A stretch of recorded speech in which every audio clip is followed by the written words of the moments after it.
Le top news au cœur de l'action. Suivre les vents, cap sur l'horizon. Entre ciel, mer et flammes, toujours prêts.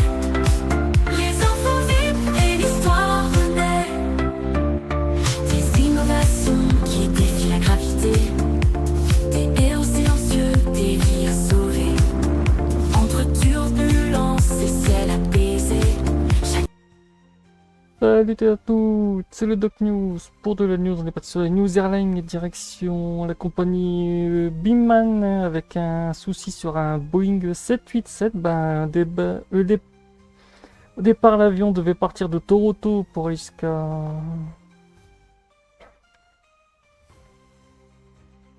jusqu'au Bangladesh rejoindre Dhaka. Et entre les deux, l'avion subira 40 heures de panne mécanique, autant vous dire. Pour le faire, et avant de continuer, n'hésite pas à liker, commenter, partager et abonne-toi et à me rejoindre sur tous mes réseaux sociaux. Je suis beaucoup actif sur Discord, donc n'hésitez pas à me rejoindre sur Discord, le message est épinglé. Si le Discord ne fonctionne pas, n'hésitez pas à le dire dans les commentaires. Je remodifierai le lien dans les espaces commentaires, donc voilà. Et pour ceux qui m'ont sur Discord, donc n'hésitez pas à cliquer sur mon profil, le Discord est dessus, donc voilà. Et on est parti. Imaginez partir de Toronto pour rejoindre Dakar, au Bangladesh, avec une simple escale prévue à Rome et finalement rester bloqué près de 40 heures avec des centaines de passagers confrontés à une situation particulièrement compliquée. C'est ce qui est arrivé au vol BG 306 de Biman Bangladesh Airlines opéré par un Boeing 787-9 Dreamliner le week-end dernier. Et grâce aux données de Flight Radar, on peut même identifier précisément l'avion concerné. Il s'agit d'un Boeing 787 immatriculé S2AJY. Un appareil qui devait simplement effectuer une escale à Rome Fiumicino avant de repartir vers Dakar.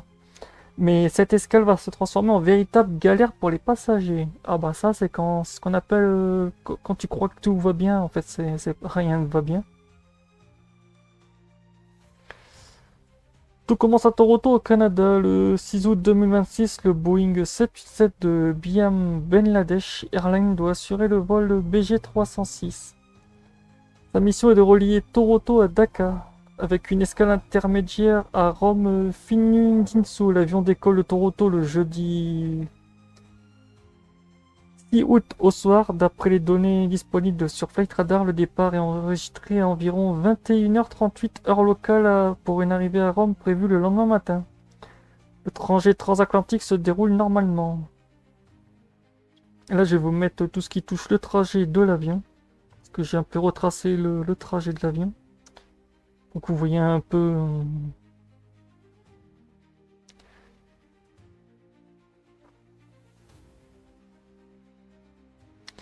D'après les données disponibles sur Flight Radar, le départ est enregistré à 21h38 heure locale pour une arrivée ça c'est du fait. Le Dreamliner traverse l'Atlantique puis arrive en Italie le 7 août. Le S2AJY se pose à Rome Fiumicino vers 7h20 du matin, heure locale. Jusque-là, rien d'inhabituel. Rome devait simplement être une étape intermédiaire. L'avion devait être ravitaillé en carburant puis repartir vers Dakar. Mais une anomalie technique est détectée alors que l'avion est au sol. C'est à ce moment-là que la situation va complètement changer. Et c'est... ouais. Une panne technique immobilise l'avion et c'est là que ça commence les emmerdes. L'avion finit par être en panne technique, mais la panne technique va prendre un peu trop de temps.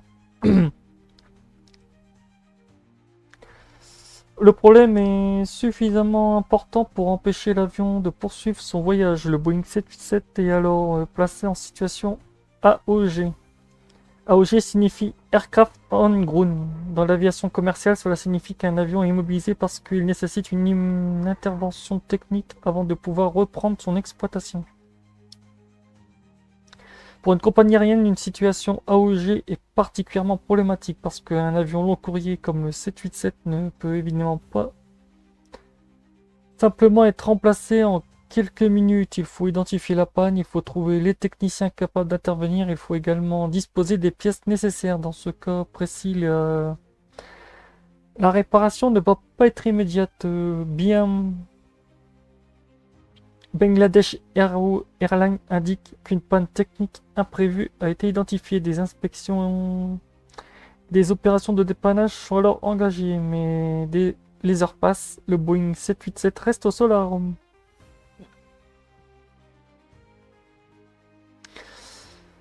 Le problème ne concerne pas seulement l'avion. À bord du BG306 se trouvent environ 259 passagers et plus l'immobilisation se prolonge, plus la situation devient compliquée. Selon les informations rapportées après l'accident, certains voyageurs ont notamment dû attendre plusieurs heures dans l'avion avant de pouvoir rejoindre les installations de l'aéroport. Des passagers ont également rapporté des conditions difficiles, notamment concernant la climatisation. Mais une autre difficulté va rapidement apparaître, et celle-ci est beaucoup plus complexe. Il s'agit du statut des passagers en transit. Ah ça, quand t'es en transit, c'est un peu relou. Et le problème de la clim, je sais pas comment fonctionne la clim dans un avion, mais si ça fonctionne un peu avec l'APU et j'en passe, je vous dis pas si, en plus si ça fonctionne en plus avec les moteurs, que l'avion est un peu en stand-by. Avec un problème mécanique, ben vous êtes sûr que votre climatisation, vous pouvez un peu vous brosser. Normalement, lorsqu'un avion est immobilisé pendant plusieurs heures, une compagnie peut organiser un hébergement pour ses passagers, mais Rome est ici une escale internationale. Une partie des voyageurs ne disposent pas nécessairement des documents permettant d'entrer légalement sur le territoire italien. Ils sont donc coincés dans la zone de transit de l'aéroport. Selon les informations publiées à la suite de l'accident, au moins 174 passagers bangladais se sont retrouvés dans cette situation. Parmi eux se trouvaient notamment des personnes âgées, des femmes et des enfants. Certains voyageurs possédaient des passeports leur permettant d'entrer en Italie, ont pu franchir les contrôles et rejoindre un hôtel. Mais pour une grande partie des passagers, cette solution n'était pas possible. Ils devaient donc rester dans l'aéroport. Et pendant ce temps, le Boeing 787 restait immobilisé. Le temps passe, quelques heures deviennent une journée, puis une deuxième partie de journée. Et là, la simple escale technique prévue à Rome se transforme en une attente interminable. La compagnie tente de résoudre la panne, mais il faut également faire venir des pièces et des ingénieurs supplémentaires depuis le Bangladesh. Biam décide notamment d'acheminer des pièces détachées ainsi que des techniciens supplémentaires à bord d'un vol BG305. L'objectif est clair, mettre le S2 AGY en état de vol le plus rapidement possible, mais cette opération prend du temps et les passagers attendent toujours. Que nous dit Flightradar? C'est ici que les données Flightradar permettent de suivre très précisément l'appareil. La fiche du S2 AG confirme qu'il s'agit bien du Boeing 787 Dreamliner de bien Bangladesh Airlines Flight. Radar 24 répertorie notamment le vol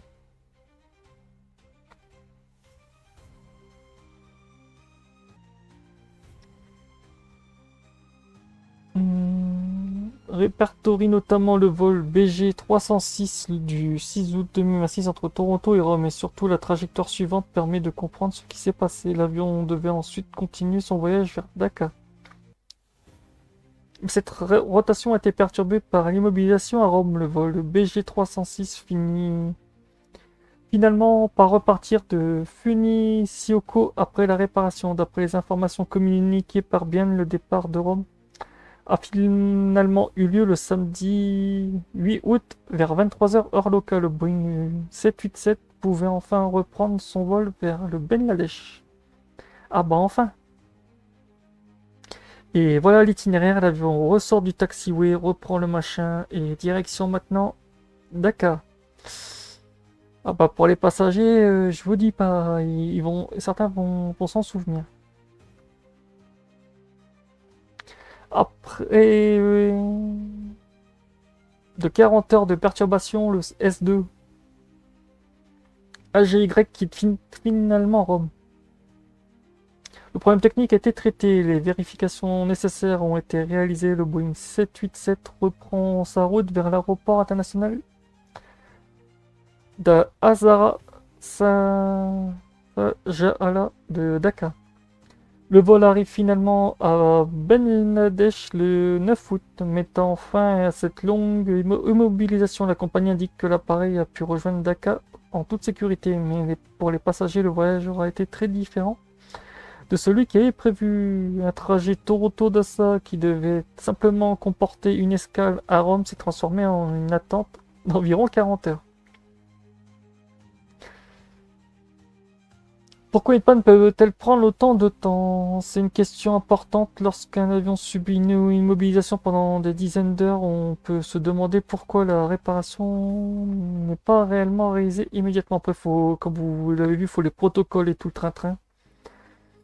Et quand vous êtes sur un système A ou G, ça c'est pas comme ça. Mais la maintenance aéronautique est extrêmement réglementée. Un technicien ne peut pas simplement réparer une pièce et dire c'est bon, on repart, chef, c'est bon, j'ai réparé la pièce et hop, barrez-vous. C'est déjà arrivé dans le passé, depuis la sécurité aérienne a dit non, non, maintenant la FAA a foutu des procédures très très carrées et si les compagnies ne le respectent pas, je vous dis pas les amendes. Chaque intervention doit être réalisée conformément aux procédures du constructeur et de la compagnie. Il faut identifier précisément le problème. En plus, vous avez les procédures de conformité du constructeur, en gros, pour le moteur de l'avion. Après, si c'est un Boeing, vous avez en plus tout ce qui touche le constructeur de Boeing. Après, vous avez la compagnie, autant vous dire, niveau paperasse. Sinon, je vous referai une vidéo dessus, un peu comment ça se comporte quand un avion comme ça finit sur un AOG avec un retard de 40 heures et tout. Je vous ferai une vidéo dessus. Vérifier les systèmes concernés, effectuer les réparations nécessaires, puis réaliser les contrôles permettant de confirmer que l'avion peut reprendre son service en toute sécurité.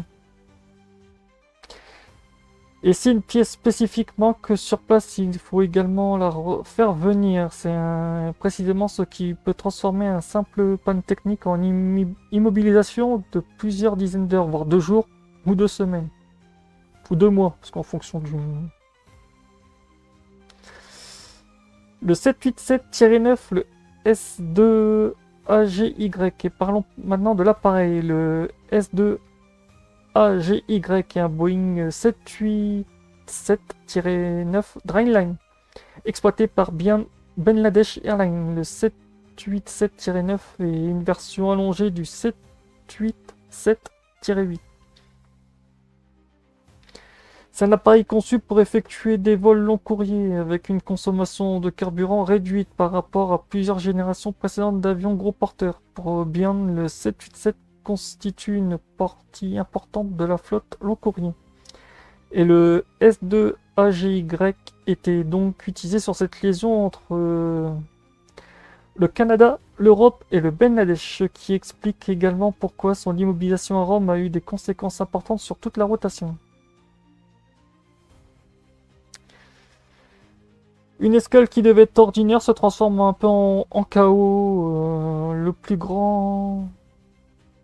plus frappant dans cette histoire, c'est que Rome n'était pas la destination finale. Le Boeing devait simplement effectuer son passage par Fiumicino. Un arrêt prévu pour permettre notamment le ravitaillement avant de poursuivre vers Dhaka. Mais une panne technique suffit à bouleverser toute la chaîne. L'avion est mobilisé, les passagers doivent attendre, l'équipage de maintenance intervient, des pièces doivent être acheminées. Des ingénieurs supplémentaires sont envoyés, la compagnie doit également gérer une situation particulièrement avec les passagers qui ne peuvent pas entrer sur le territoire italien. Au final, ce qui devait être une simple escale devient l'étape la plus compliquée du vol. Autant vous dire, c'est un peu le bordel.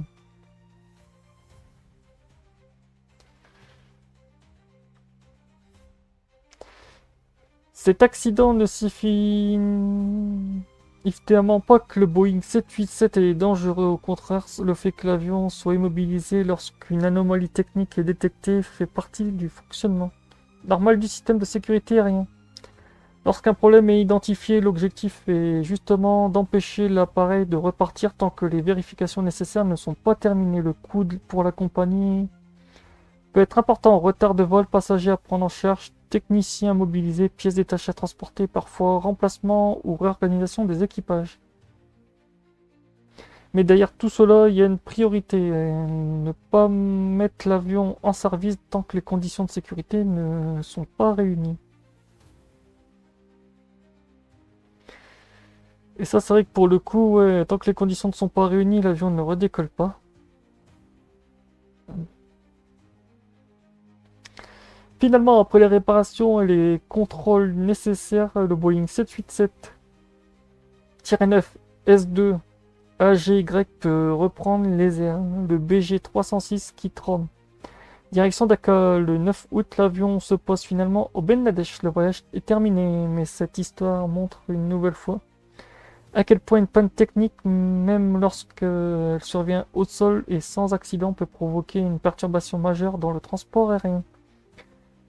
Pour les passagers, près de 40 heures d'attente pour la compagnie, une opération de maintenance complexe, et pour le Boeing 787-9 immatriculé S2 AGY, une longue immobilisation à Rome avant de pouvoir reprendre son service.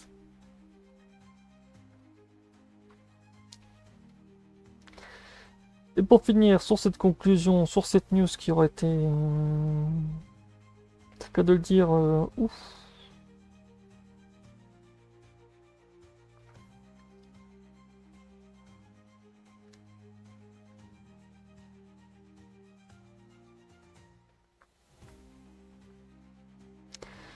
Alors, retenez bien cet avion, le Boeing 787-9 Dreamliner, immatriculation S2AGY, compagnie Bangladesh Airlines, vol concerné le BG-306, trajet Toronto-Rome, Dakar. Et surtout une escale à Rome qui devait être ordinaire, mais qui s'est transformée en attente de près de 40 heures après une panne technique. Les données de Flight Radar permettent aujourd'hui de retrouver les traces de cet appareil et de comprendre la chronologie de cette rotation, une histoire qui rappelle que derrière chaque vol affiché comme retardé, il peut y avoir toute une chaîne d'opérations techniques, logistiques et humaines. Dans l'aviation, lorsqu'il s'agit de sécurité, quelques heures d'attente valent toujours mieux qu'un avion remis en service très rapidement et qui finit par avoir des soucis encore plus graves en vol. Donc voilà. Si cette news vous a plu, n'hésitez pas à liker, commenter, partager, abonnez-vous. On se retrouve pour de prochaines news. Comme quoi, dans l'aviation, le risque zéro n'existe pas. Même un petit vol de routine peut finir avec des pannes techniques. Donc voilà, on se retrouve pour de prochaines news, de prochains sujets les plus fous. Parce que là, pour l'instant, celui-ci était un peu léger. Parce que de base, on peut en avoir des un peu plus hardcore. Donc voilà, j'espère que cette news vous aura plu. Portez-vous bien. Bon vol à tous les pilotes, courage aux passagers et j'en passe. Portez-vous bien. Tchuss. Ces ciels apaisés, chaque détail compte, rien n'est oublié. Dans le sillage des avions, des réponses, des questions, une mission informée, le Doc News pour éclairer.